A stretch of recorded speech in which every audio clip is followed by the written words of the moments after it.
Hey guys, today we're going to show you how to use our 37-degree flaring tool on some steel brake line here.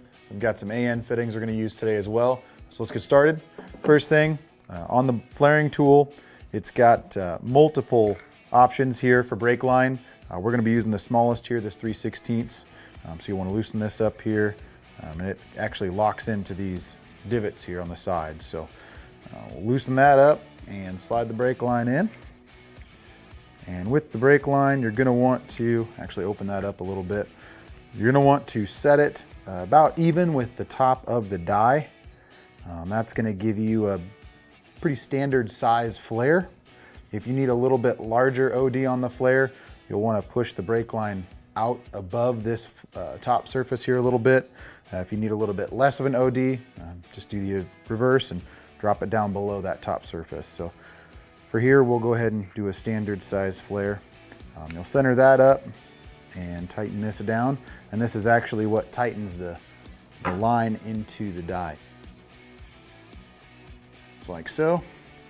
And then go ahead and we'll start tightening this down. And I always like to check to make sure that it does line up.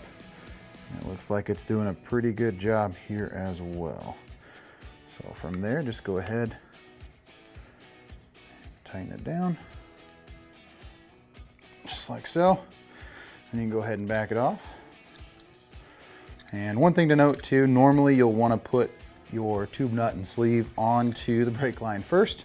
But in this case, since it's a straight line, I decided to do that after the fact. So once you get that all the way released, go ahead, loosen this guy, slide right down like so, spread it, and there you go.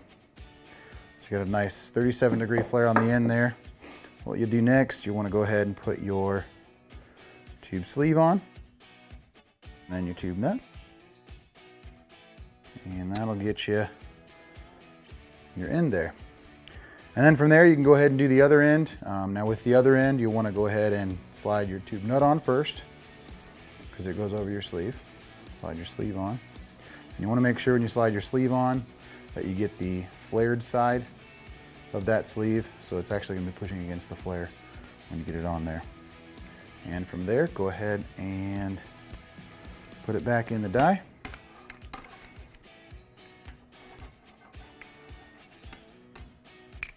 Just like so. Wiggle it down into place there. Set the height. Again, you know, if you did that one and you wanted a little less, go ahead and recess it. And vice versa, if you needed a little bit more on the OD. We'll do another standard size flare here. Hold that tight, slide this up, snug it up. You can kind of feel it clamp down on that line. And you can go ahead and do your second flare. Hope you learned a little bit about our flaring tool today. Thanks so much for watching.